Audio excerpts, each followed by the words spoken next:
myself again. But it's the only... Good evening and welcome to NUFC Matters with me, Steve Wraith. It is another week. It's already flying round 2021 and Newcastle United, of course, always in the news, and we've got plenty to talk about in the next hour with the girls. Joined tonight, full crew. We've got Sav here, we've got Samantha, we've got Katie, we've got Kendall, and we've got Lily, who you may remember has been on the show before. Welcome to you all.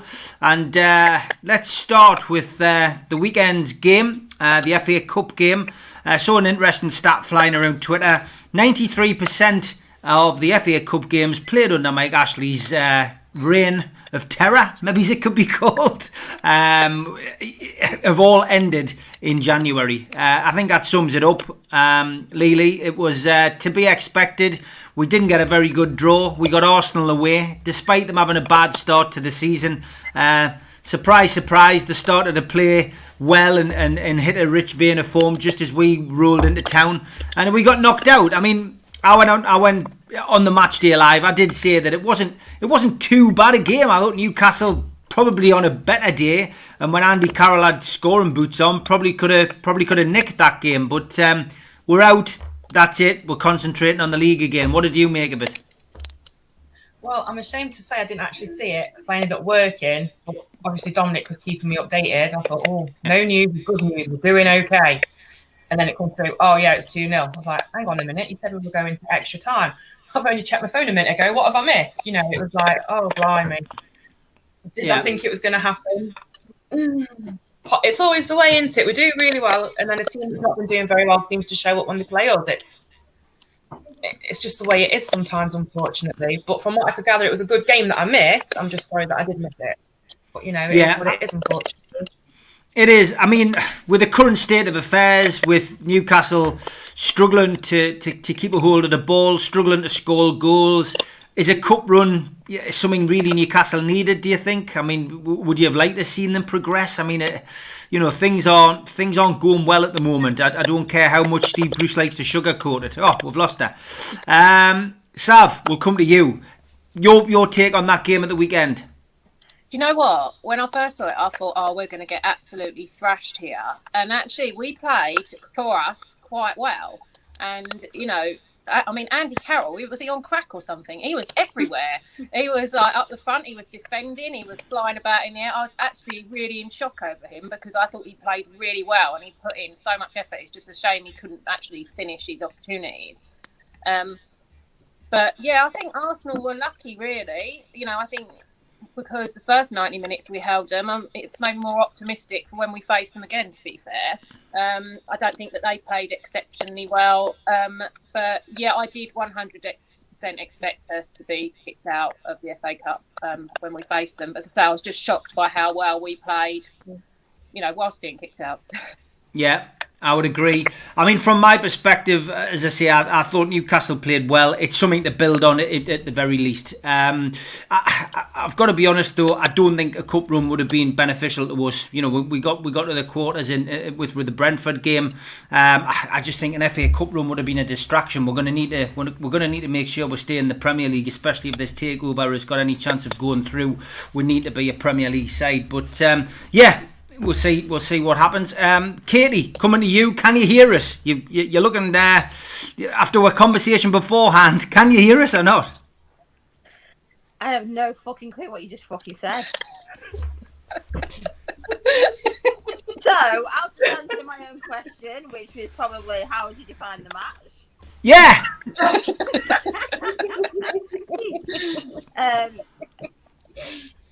The first half was fucking shit. Like, I know we played better in the second half, but there's no way we can say that was a good first half. I was even contemplating getting my work laptop out because I was that bored. It was just dull, boring football.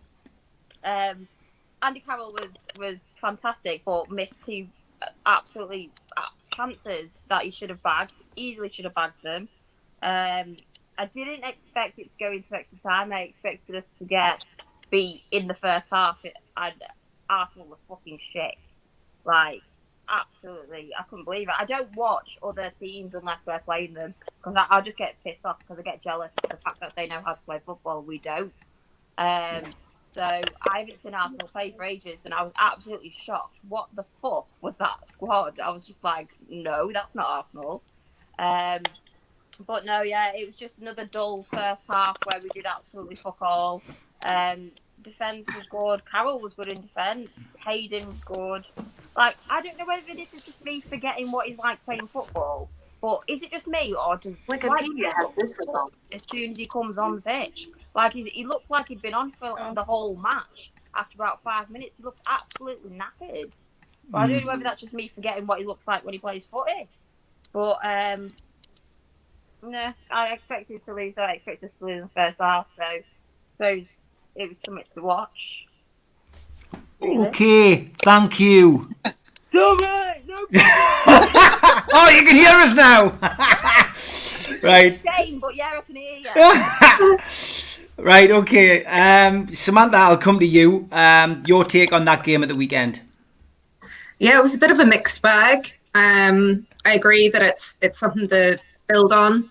I'm still amused by your comment about focusing on the league. I'm not sure we've really put much focus on many games.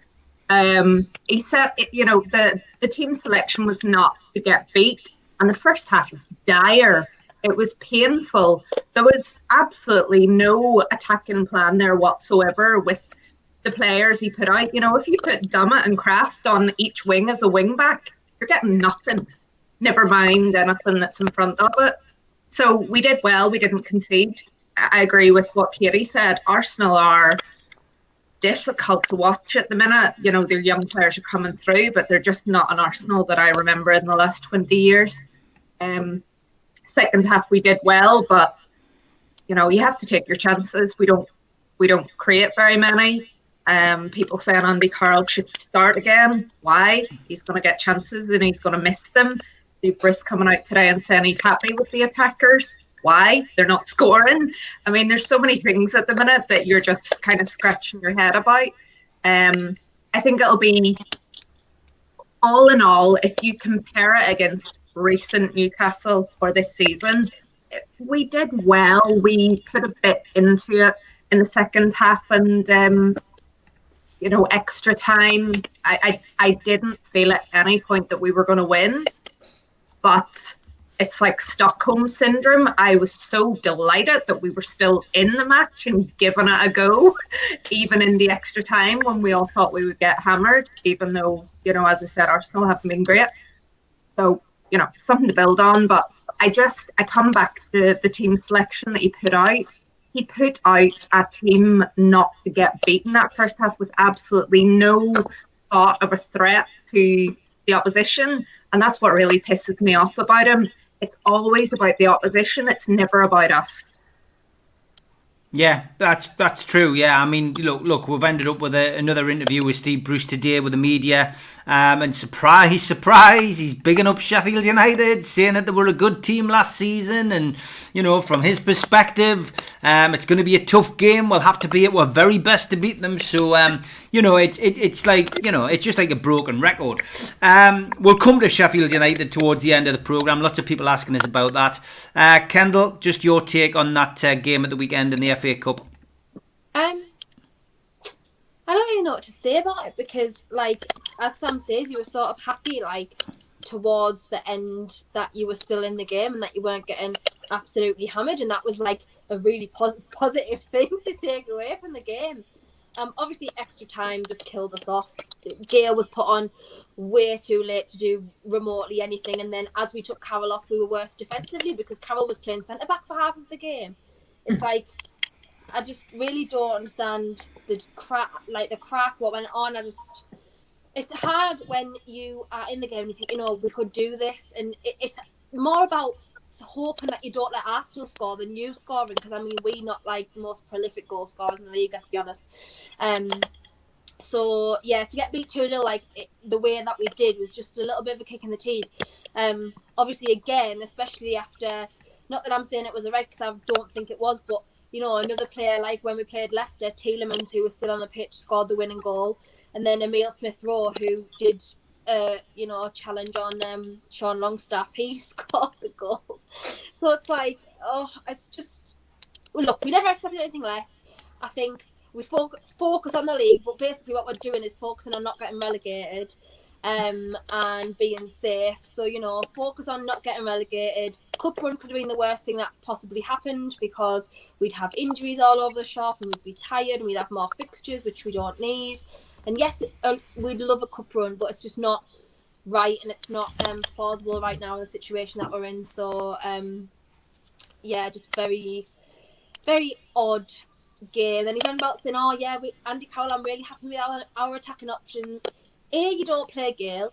B, we're really happy that Andy Carroll missed 2 sitters. I'm so glad for you, Steve. Like, that is your level of happiness. Then you go for it, but it ain't mine. So that is rubbish. And that's just an excuse that he doesn't have to sign a striker in this window because that he's happy with his attacking options. So he's trying to, lay the bed before anyone sleeps in it that we're going to not get a striker and that we're going to go for Phil Jones instead. I'm really looking forward to this window in the next couple of games. Keith Rose asking a question to you. He said, what was more disappointing, Kendall? Newcastle getting knocked out of the FA Cup to Arsenal or Atletico Madrid losing to Cornella in the Copa del Rey? Obviously Newcastle, because Newcastle affect me more than Atletico do, and plus Atletico actually have a chance of winning something this year because we're still in the Champions League and we're top of La Liga with 3 games in hand. So, Newcastle don't give you that joy because you're just avoiding 17th. So, definitely Newcastle hurt more. I'm old enough to remember us playing in the Champions League. God, distant memories. One plus point, Sav, to come out of the weekend's game was, of course, a debut for a young Geordie lad, Elliot Anderson. Good to see him on. Of course, his granddad, I think it was, who played in the Fairs Cup. He was part of the Fairs Cup squad back in '69, the last time we actually won anything. He got on, didn't look out of place. Yeah, I thought he did really well, actually, considering it was his debut. And he was, playing he wasn't playing backwards like some of them do, which was quite nice to see. And I think that, adding him in as a new person can only do us good because it's not working how it was. So it's nice to see Steve Bruce, although I hate trying to put a positive on him, but it's nice to see Steve Bruce trying something new because that's quite rare for him.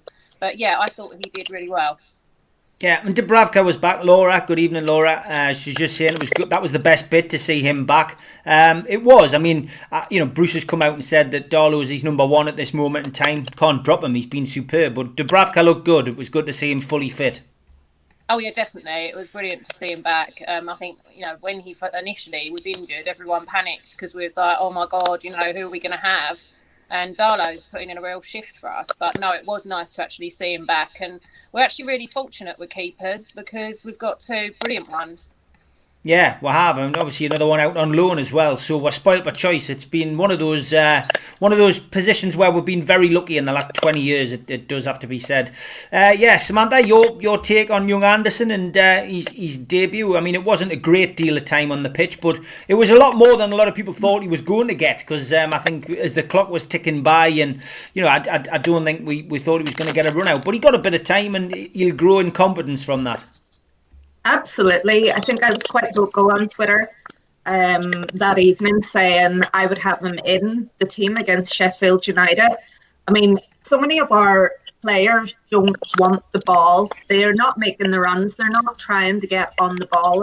There's a real lack of responsibility, as much as he talks about how they're all great and how there's a great character and camaraderie. Actually, when they get onto the field, nobody wants to take responsibility. And this guy just wanted to get on the ball. He had that energy that Matty brings. I mean, we didn't even think Matty would be in the first team this season. We weren't sure, should he go out on loan? He's probably with Hayden as our number 1 pick to go into the midfield because he brings passion, he brings energy.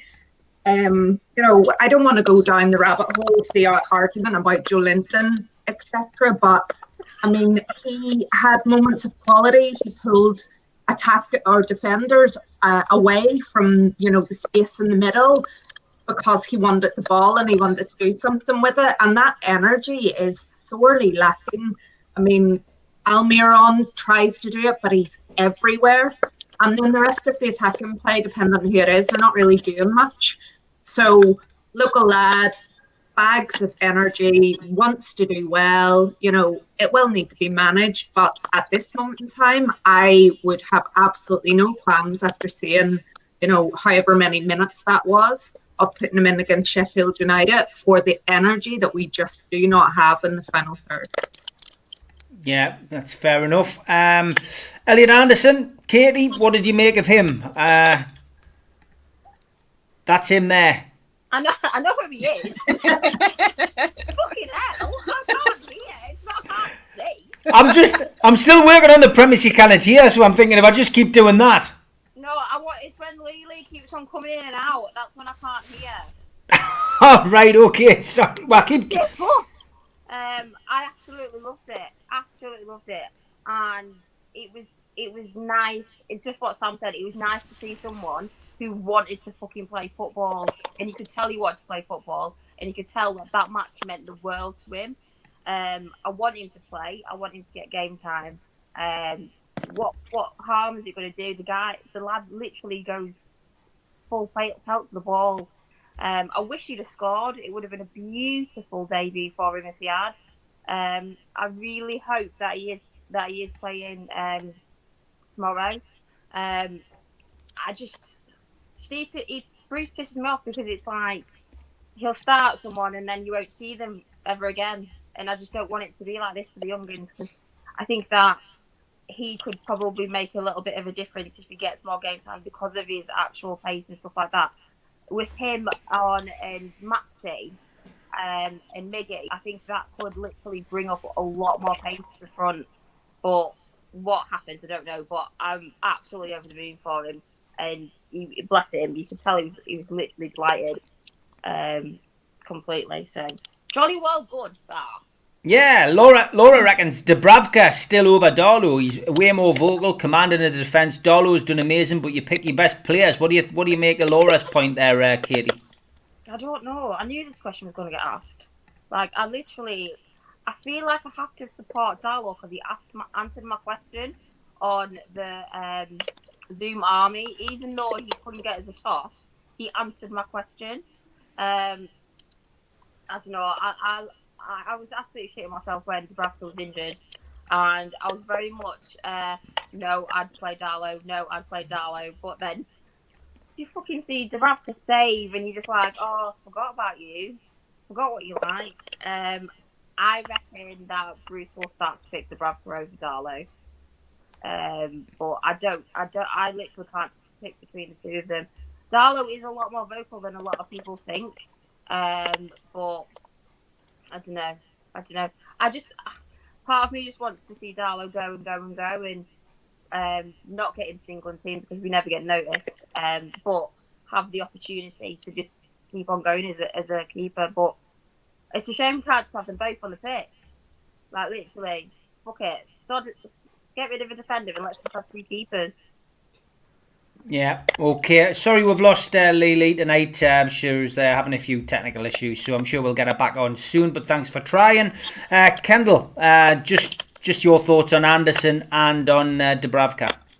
Yeah, he looked strong when he came on, but again, it's like having a breath of fresh air in a horrendous team. Do you know what I mean? It's not like, but not a horrendous team on paper, but the way that we play is so negative that someone fresh comes in and actually looks like they want to play, and we're all like, oh my days, like, do you know what I mean? So yes, he looks good, but I just don't want fans to do exactly what they did with Sean and Matty, where they overhype them up and like expect too much of them because they're local, and like, you know, because it's only a good thing because they want them to do well, but then we have them play and then they just don't see them for like the next 3 months, and they randomly pop up again in like a friendly or a cup game or a random game because we've got so many injuries, and like that's just what I don't want for him, because obviously we need something new in the team at the moment. We've been playing this horrible football for months and months and months, but then again, do we want to ruin him? Like, do we want to put him in that team like where there's been issues with players like Jamal Lewis, for example, who's completely gone backwards with under a Steve Bruce system and stuff? Like, do we want to do that to him? It's honestly, it's like you just don't know what the best thing is. It's bittersweet. It's just so strange, but he looked really good. You know, I just think that he offered more than Joe Linton does a lot, and in the short space of time that he was on the pitch. I wouldn't probably start him against Sheffield. If this is look, it's odd because we're at this position now, but this is like a must-win game.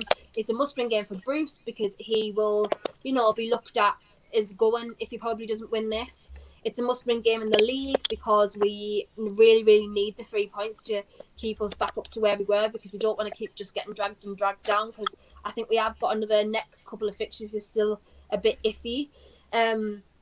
So yeah, we really need to start thinking about what our strongest team is and put them out and see where we go. But it's mad that we've now come to a point with a team who hasn't had a win all season. It's now like one of our most important games of this current run, because it's just ridiculous. That's where we are right now. Yeah. Sav, Nick DeMarco was at the game. His Twitter has been full of cryptic pictures of bread for the last couple of months, but this wasn't cryptic at all. He was sitting at the Emirates Stadium watching our FA Cup match, and he said he'd had a meeting with Newcastle United there. So that's got to be a positive. It shows that there's no cryptic stuff in that. He's working hard to get this deal sorted out and get the legal action back on track in the new year to get this takeover done, I would imagine. Oh yeah, definitely. It looks positive. I was just glad that he put something that was, quite definitive rather than these cryptic photos, because I'm sick of studying them now. Like, I study them till I go boss-eyed. I'm like round every single corner of a bit of bread trying to see some sort of message. So just for that was brilliant. And, hopefully that's a real positive sign that things are moving along, that he was there at the match. You would hope so. But yeah, no, it seems like real positive news. Yeah, definitely.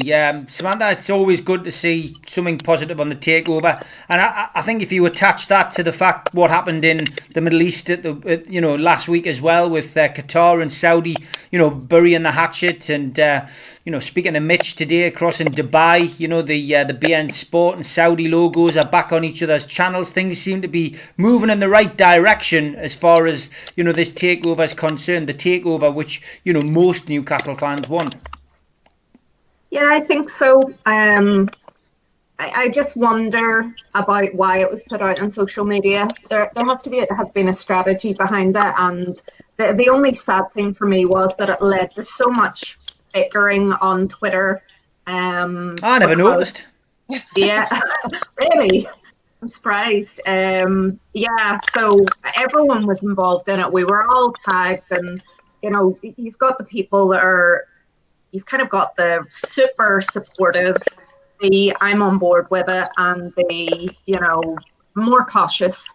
And I just tried to be on the fence and field a few diversions and try to make people just relax a little bit around it, because from my point of view, if you just take the black and white of it, which I do, and I don't mean the Newcastle of it, that's his client and he had a meeting with him, and that's fine, but there must be a reason that it was put out in social media. So I'd like to know that, because they know the impact that it's going to have on social media. And if there isn't a very close follow-up with something else, if you're dropping the breadcrumbs and you're leading towards something like that needs to be followed up with something else quite soon, I think. Or you do feel a bit like the bread pictures. It was what you made of the bread pictures, but this has literally named our club, named a football match, and named the fact that they're going to be talking to the club. That's very specific, very direct. So I would like to hope that for whatever reason that was put out there, there's going to be something coming along quite soon, which links into why they've done that. Yeah, I would agree. Look, it's been very, very, very difficult over the last 12 months. This whole takeover situation been going on since last January, especially during the pandemic. We deserve some good news as a fan base, and hopefully this year we will see this takeover go through.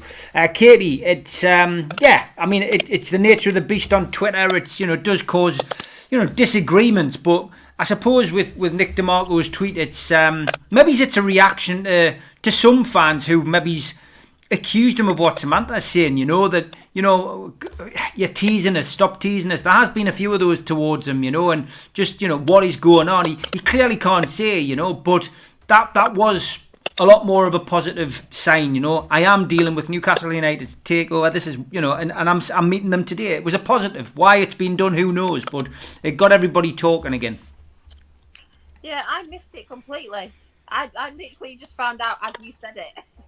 So I've managed to actually avoid the whole mess of Twitter because I have, for the first time in my life, probably stuck to my word when it's come to footy takeovers, and I haven't got involved in it whatsoever. The fact that he's mentioned that he's there, the fact that he's mentioned the club is a hell of a lot better than pictures of bread. And then I started to feel a bit sorry for him because he put a picture of his study up or something, his office and working from home and stuff. And it's like, then the guy can't put any form of picture up anymore now without people thinking it's got something to do with it. But the fact that it's named, the fact that he said that he's obviously having a meeting and stuff like that is a good thing. I'm still going to continue down my path of waiting to see somebody on the pitch, though, only for my own sanity, because the girls know I will literally try and investigate every single thing about anything. So I would literally never sleep if I got back on this takeover jump wagon thing. Jump wagon? Jump wagon? Jump wagon? It's a new thing for 2021 by the sounds of it. Yeah, so obviously you guys don't know about the jump wagon. Hey. We're so behind. We're so 2020. Just leave that bandwagon to one side. Get on Katie's jump wagon. It's a t-shirt for It's a t-shirt for Q-Tech. I can feel it now. Andy Carroll drives it because he's obviously as the comments said, he's very good at jumping. And then they have to correct them saying he's not just good at jumping, but he's very good at jumping. So he's the captain of the jump wagon. What am I talking about now? To be honest, I'd like a happier driver, like, because he didn't look very happy when he got substituted at the weekend. He never looks happy when he's substituted because he always wants to score a fucking goal, but he doesn't score. Well, apparently he did, but that's beside the point. Anyway, what do you think about? I don't know why I'm asking the question now. But what do you think about the latest Steve? What do I think of the tweets? Not you. I don't care what you think. I'm asking Kendall. All right, sorry. Well, I'll go and boil my head on the jump wagon. I don't know what's going on now, man. Kendall, over to you, but via Katie. It's like the Premier League and Mike Ashley and Katie's Nick DeMarco. We're just doing it in between each other, like the median. I did make some bread the other day, though. Ashley. I did actually make some bread the other day, and for someone who kept on saying it, whoever's got bread maker doesn't make you a Tory. So, just to put that out there. Have you been accused of being a Tory because you make bread? Apparently, you're a Tory if you've got bread maker. I haven't got a clue. I'm just like Sam. I like to make bread. But anyway, back to the show. Kendall, what are your thoughts? Look, I'm not sure he'll be out of a job anytime soon, Steve. Not gonna lie. It's okay. I'm moving Katie up to there. I'll just sit down here. Oh my god, how weird is that look, by the way? There you go. Are you scared of heights? Yeah. Right, there you go. I'm too tall, I'm too short. No, seriously, yeah, what can you say about it really? It was a lot more, succinct than it has been in the past, and everyone's been losing their minds over Breadgate and whatever else, playing spotting and that. And the only thing I've got to say is why are we all arguing on Twitter about the takeover? It's either going to happen or it isn't. Who cares if one person thinks it's going to and one person doesn't? Why are you arguing with someone who thinks that it's going to happen, even if you don't? It doesn't matter. It doesn't make you a different sort of person. It doesn't make you delusional if you think it's going to. It doesn't make you negative if you don't. Just stop arguing and just wait and see if it does. If it does, let's all be happy together. And if it doesn't, I don't want to hear I told you so, because that's just wrong. We all need to comfort each other and get used to the fact that Mike Ashley's going to be there for another 10 years, which I'm not sure I'll be able to handle, to be honest. I might have to get on the jump wagon myself and, ride away in the sunlight. In the sunlight? What, the sunset? Oh, God, Katie, what are you doing? I was like, now I'm going mad. It's because we're on the bottom. You feeding telepathic wrong. I know, but I keep on doing it the wrong way.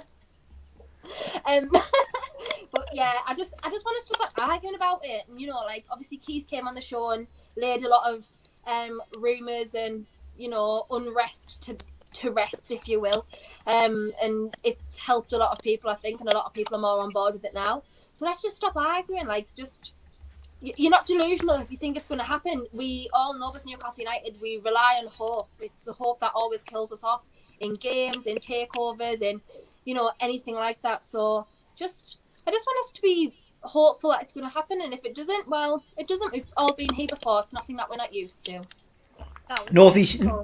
Northeast Pro saying DeMarco perhaps showing the fans that they doubt the process as well as the Premier League, that he and Ashley aren't bluffing on the matter. Philip Shuttleworth, I think we owe him a big thank you. He says he picked Dubravka up before the Man United debut game and he said to him, please shout at your defence and command the box as our other keepers. We've never heard them. He took notice of that advice. Well done, Phil. Excellent. Good stuff. Sav, ASM. He's back in town and we still really don't know what on earth is going on with him. Obviously, we've got to accept the COVID line, which the club have given us. But still no nearer a first team appearance by the looks of it, although he has been in the gym, apparently. Yeah, I think it's good that he's back, because at one point I didn't think he was going to be coming back, and that was it, him done. But yeah, I mean, it made me laugh a little bit at the club. Oh God, when the club put out that statement and they just put Allan Saint-Maximin, I thought that was him gone. I was like, oh, don't do this to me. And yeah, and then it was just about him going to Sainsbury's or something. Like, we don't really care. But yeah, I think it's positive that he's back. He's been a little bit active on social media as well, which I think is no positive, because it does worry me a little bit that he's been really quiet of late. But I mean, who knows what's wrong with him? It seems a little bit weird because obviously, like they said the same about Lascelles, but he's obviously back.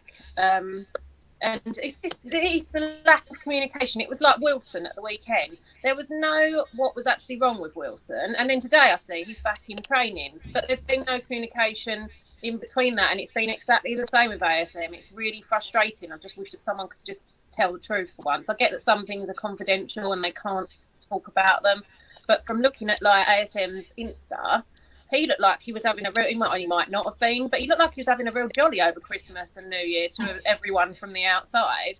And it's like, well, hold on, you're saying he's got this whole COVID and he's really ill, and here he is partying away with his family over in France. But yeah, just thank God he's back. I'm hoping that that's a positive and that he's not going to go anywhere during January, to be honest.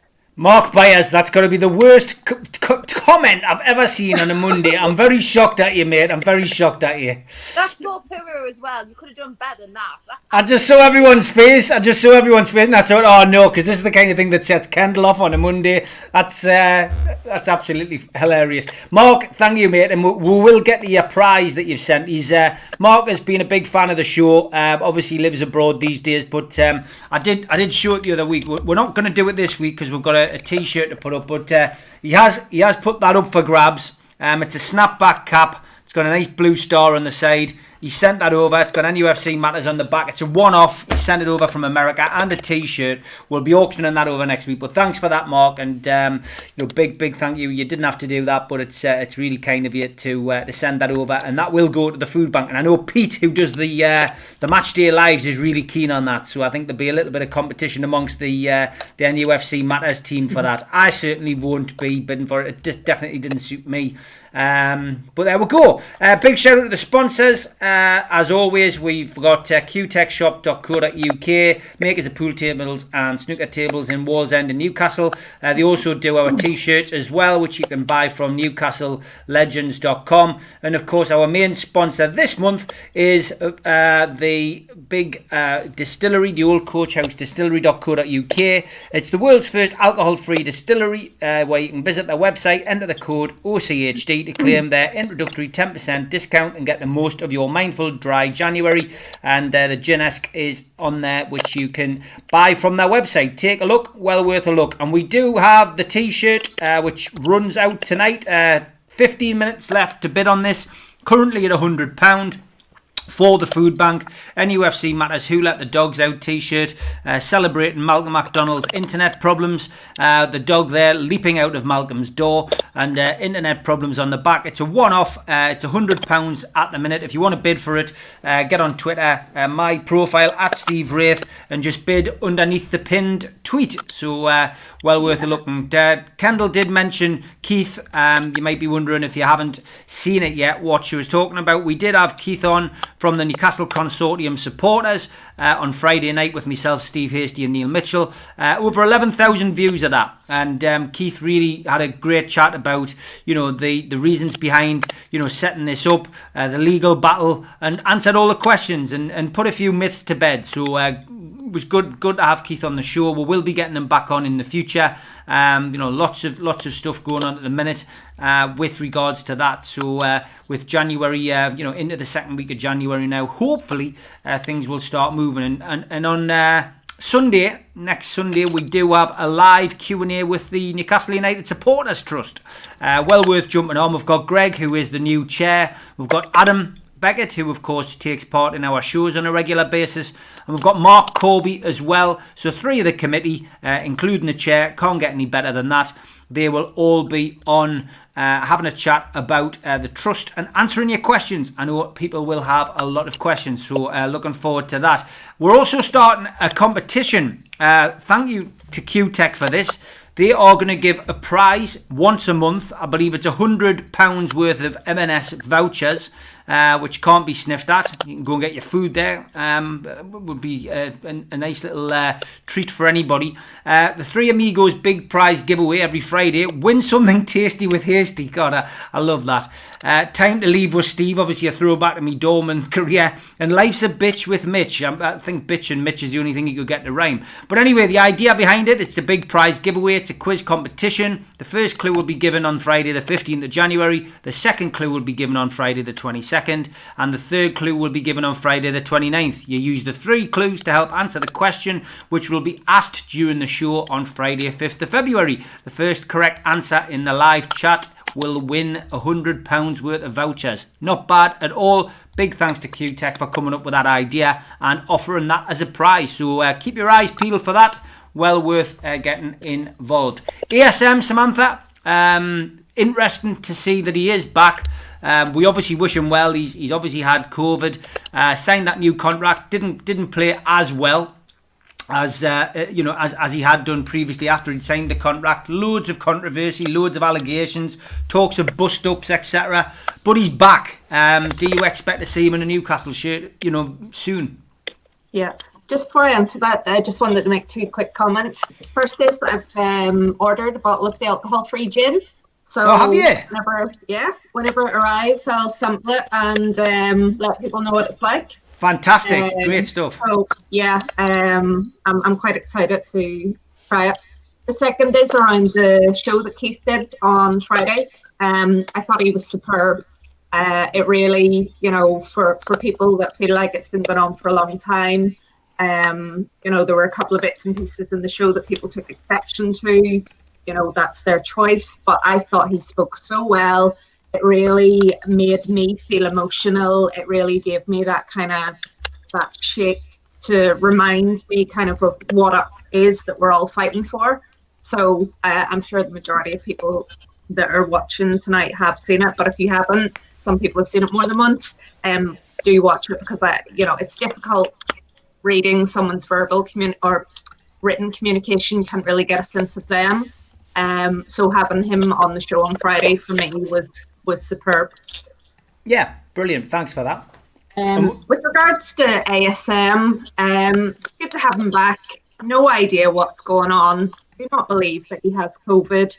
The only thing that I kind of think is, before he disappeared for whatever reason, we were kind of thinking about putting him on the bench because he wasn't really performing to the level or having the impact that we needed, whether that's the system that was being played, etc.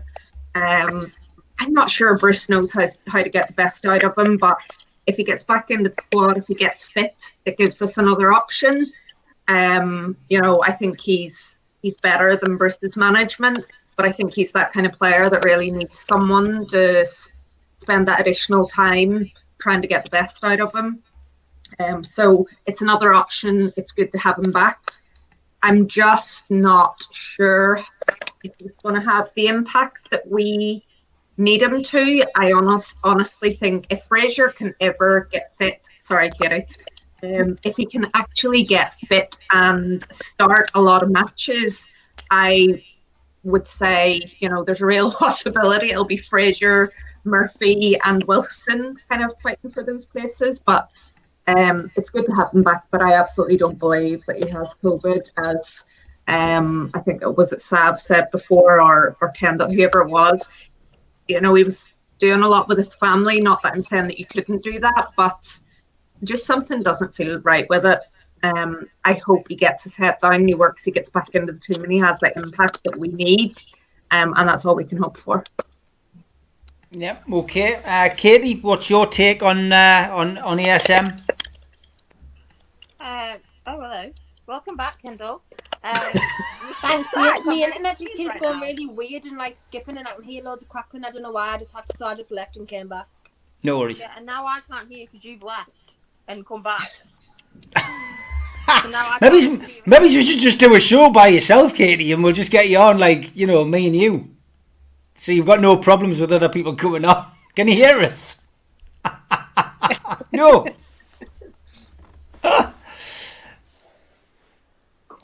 Hello?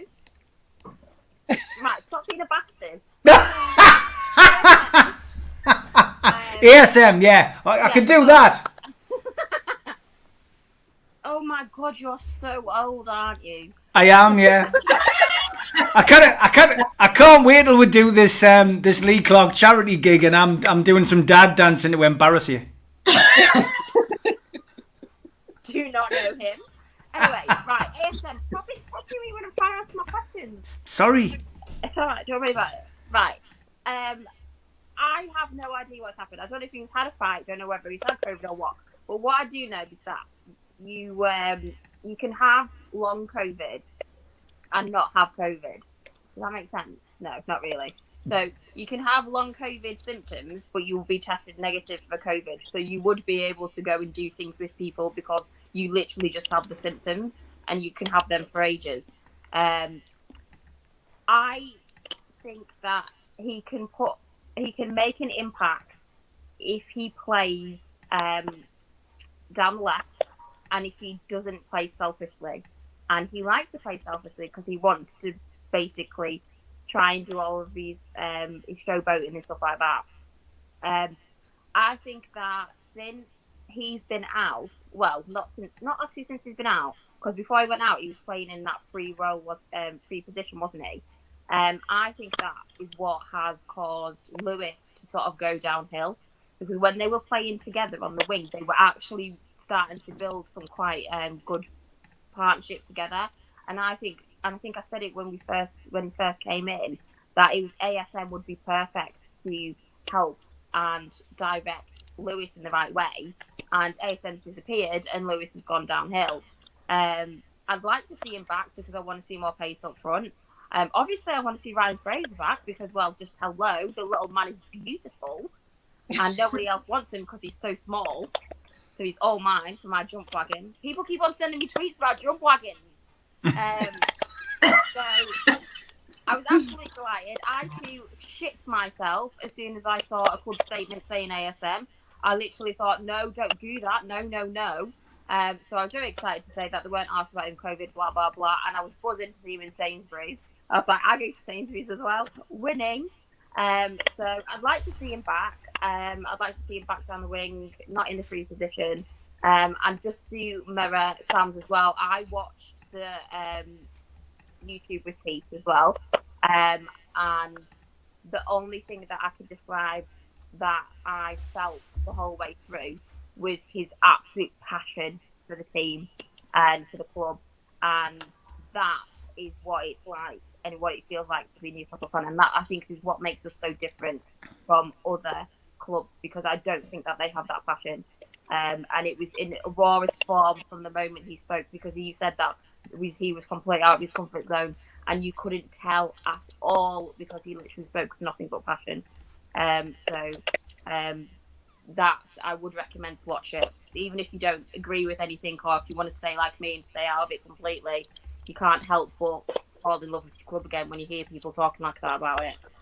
Yeah, it was very passionate and honest. And I just his reaction to the stuff that was read out was that alone really tells you what kind of person Keith is, And he's not new. He's new to social media. He's not somebody who's used Twitter before. And that maybe shines through sometimes. And I've said that to him with some of his responses, but.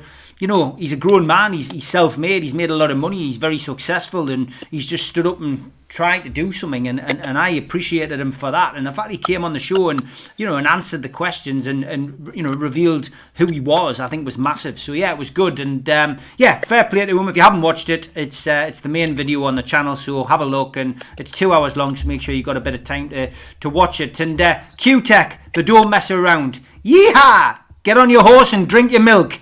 It's Katie's Jump Wagon t-shirt. Well done, John. That's fantastic. So the Malcolm McDonald t-shirt went for £100. That's a great from Dougie Hunter 56 on Twitter. He bid £100, so that's going direct to the food bank. And what he wants to do is, he said on his tweet, he wants to give it to Supermac for his birthday. So Malcolm's going to get the t-shirt off Q-Tech. Dougie Hunter's going to pay the money for the food bank. So we'll put you in touch with Steve Hasty. And this t-shirt is now going to go up on my Twitter tonight, and it's Katie's Jump Wagon. So there we go. Thanks Q-Tech for that. That'll be the next food bank t-shirt. Takes us away from it's a new word. We'll try and get it in the Oxford English Dictionary for next year, Katie. It's beautiful, my word. So, Kendall, what do you think about ASM?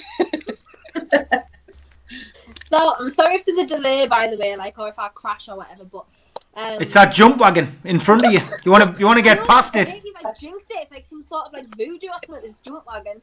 It's caused us to mess up my words. Me internet. It's because you're on the wrong side. Since. You're on the wrong side. There we go. That's better. I don't even know which way I'm supposed to look. At least I'm good for something. I know. I'm so proud of you, Baldy lass. Well done. Thanks. In terms of what were you talking about? Oh yes, ASN. Yeah. Well, I honestly, I was guaranteed that he was off. I said, that's it. He's on gardening leave. He's gone. I was literally positive that he was gone because everything was just pointing to it. We've done it before. We've done this shady business before, and no one said anything. And I just thought, oh, he's off. Luckily, he's back. So maybe, obviously, he's not off quite yet. If we see him come back, to full fitness and play a couple of games, because obviously I don't know how soon he's going to be back or anything like that. If he's still suffering from the effects and stuff, so I don't know. That wasn't a sarcastic suffering. That was just me saying I don't know how long this suffering's going on for. As if he wasn't suffering, but he might be. It was just I just didn't know how long it was for. So yeah, I would like to see him back in just because when we don't have anything to look forward to, and Bruce Ball sucks 99% of the enjoyment out of the game. He's the one little spark that you look forward to and a little bit of excitement. Even if he does lose the ball on the edge of the box, it's oh, he might not this time. So yeah, it'd be nice to see him back. He always gets the fans on board and has a little bit of excitement to everyone. So it'd be nice to see him back. I just hope he's not off to pastures new. Because who would blame him really? I don't think anyone would blame him. No, definitely not. Last 10 minutes of the show. If you're enjoying the show, please subscribe. You just need to click this little emblem down in the bottom right hand corner. Give it a share. Give it a thumbs up as well. Just to like the video. That will be good for us. Sav, Sheffield United tomorrow night sees Liam's programme move to Wednesday. A lot of people saying, when are you doing Liam's programme? That's going to be Wednesday night now. I know people couldn't cope without an hour of Liam Kennedy each week. So Wednesday night we'll be doing Match Day Live tomorrow night. But yeah, Sav, Sheffield United, I've called it a 6-pointer. I do believe it is. I don't care what Steve Bruce says about not being in a relegation battle. We clearly are fighting to stay up still. That's our season for the rest of the season now. But how do you see that game going tomorrow night? Well, according to Steve Bruce today, we're going to really struggle and we're going to have to be at our best and all that crap that he comes out with. Oh my God, I was so angry when I read it. I couldn't even respond to it. Because I was I've just got no nice response to this. I don't understand why he's talking like that. he's just so negative. It drives me round the bend. I'd just rather him just for once big us up and say, do you know what? We've beat them twice the last time we've played them. You know, we've got a really good chance. We're going to go out there and give it our all. That would do. You know, none of this crap that he's spewing out. I think, you know, we should be winning it. Why aren't we winning it? They've been struggling all season. They won a cup game at the weekend and suddenly everyone's sort of crapping themselves that they're going to come and whoop us. But they should. I think he said something like, oh, well, they did really well last season and it's still the same players. So, you know, we're going to really sort of struggle. But that's crap because they had those players last season and we beat them. So we should be beating them. And if we don't beat them, then I'm sorry, that's just not good enough because that is something that should be, you know, I don't understand why he's bigging up Sheffield United. Why does he big up everyone? It really is grating me at the moment. And then I was like, oh, you know, if we don't win tomorrow, I want him gone. And everyone's like, he's not going. I'm like, just don't depress me any further because I just want, in my head, he's going if we don't win tomorrow and we can all move on from this horrible time with him. I know we've still got Mike Ashley, but if I have to listen to many more of his press conferences, I think my head is going to sort of explode. Prediction for tomorrow, Sav? I think we're going to win 1-0. Okay, good stuff. Dodo Bird, if you send an email to me at newcastlelegends.com, I can have a bit chat with you on there. But that's very nice of you to do that. And if it comes to me, I will make sure that the team get it. So just drop us a message at newcastlelegends.com. Samantha, your thoughts on the game tomorrow night and your prediction? So I don't watch Steve Bruce interviews anymore. I very rarely even read them on Twitter because they're a pile of shite. But you know what he said about not being in a relegation battle, that's fair enough. We have an 8-point cushion. We're going to play Sheffield United. We're going to play Arsenal. We're going to play Leeds, and we're going to play Everton. Those are our 4 next games. So, you know, short-sighted Steve Bruce is correct in him saying, yeah, there is a gap. But the problem is that this improvement that he sees, and I get animated about it because he is commending our players, at least publicly, which is what we see, on being able to play football 10 to 15 yards higher than we were for the rest of the games. We're not winning. We're not scoring more, really. We're not influencing matches to the point where we're coming out of them with something. He is commending our players for pushing forward a wee bit. And I just think, I mean, what if we were players that were playing for him? What would you expect to be doing and coming out of a match with if that's the mentality that you're going into it with? You're being told that you're doing well because you're doing a little bit better, but it's a results-driven game, which we keep being told. So when the likes of Robbie Savage and that other idiot, Chris Sutton, were saying, well, you've got the points on the board, and we're saying, but we're really shit. Like, these are lucky. We're not a fluid team. We're not really doing a lot to impose ourselves to get those points. And we said to them, wait, this is going to come to pass. Now we're in a position, and you can see the pundits slightly changing what they're saying towards Bruce. You know, he's not doing an amazing job anymore. He's not doing a good job. It's starting to turn. And he's now commending our squad on being able to press up a little bit further and saying it will come. And you look at the last 18 months and you think, I have absolutely no faith that anything is going to come because you've had so long and you're not really getting anywhere. And it's points that we need on the board. So if we look at tomorrow, I actually do think we're going to win tomorrow. Again, it's going to come down to what team we put out. And if we see something similar to what we put out against Arsenal, in terms of no real pace, no real attacking threat, we're going to make it really difficult against a team we should be able to get at.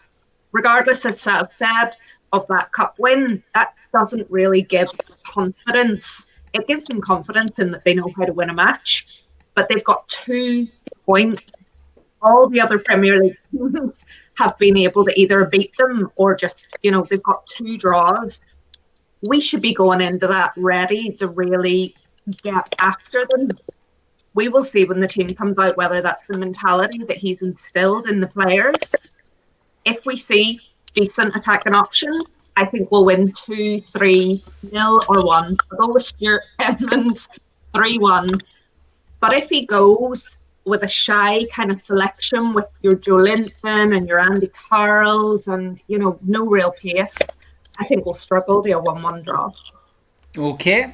Katie, what about you? I've just been sent this. Mark Byers is on form tonight. Like, that's a jump wagon.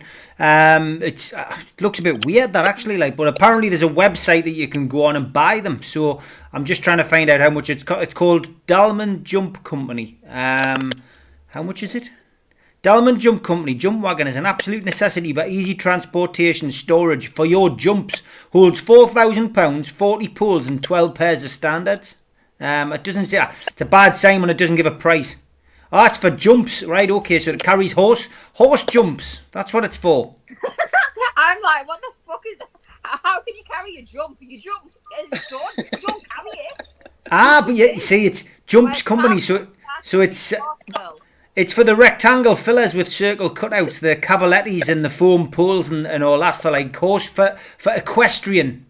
Oh yeah, no, I'm too common for that. That's sav. No, see, I work with horses and I never knew you could get a jump wagon. I've never heard of that. Well, there we go. People just usually, if they need to move about, but usually they need to move about, they shove them in the back of their horse box and move them. Aye. I've never heard of a jump wagon. Well, there we go. It does exist. So we'll all have this. But yeah, we'll get one. We'll get it for away days, maybe in the future. You get that. I've just got a car. It's fine. Don't worry. All right. Just stick me on the back of your car on one of the jump wagons. Absolutely not. Well, apart from feeling massively depressed after Sam telling me all the fixtures again and reminding me how we play, I'm feeling very, very positive for tomorrow. So I'm nervous about tomorrow because we could do a bog standard tradition in Newcastle and fuck up on a match which we should win. Simple as.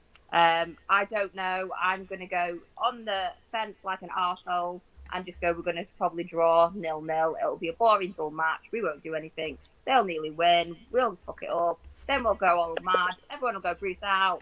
And, yeah, Kendall, what do you think? Honestly, I'm going to have to get used to this.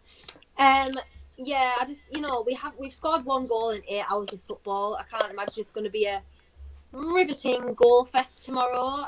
They'll probably do a derby and get their only wins of the season from us, likely. So that's going to be really good to watch. It's no surprise that they're the bookies' favourites. We're just no one's favourites going into any situation at this point. So, and he said, "Oh, they were a good team last season." Yeah, last season, Steve. Like, we are now in this season. I know we call him a dinosaur, but bloody hell, that's living in the past and is living in the past. You know what I mean? Like, honestly, it's serious at this point. It's just going to be probably another horrible game. As Sam says, if we set up properly and we actually go out to win, then I think we'll have a couple of goals. And obviously, if Wilson starts and things like that. But if we just set up with this negative, like, no tactic football just to not lose, then box standard Newcastle, then. Yeah, like we always do. I think it's not going to be good viewing, to be honest, because I mean Sheffield have had their chances and it's not like they don't really score goals, it's just their keeper's awful this year and like they've missed Dean Henderson a lot and things like that. So I don't think it'll be good viewing again if we set up like that, but fingers crossed Steve surprises us all and has a bit of a go, but we always say that every single game and it never happens, so we will see. Yeah, well, we will be here for Matchday Live tomorrow night.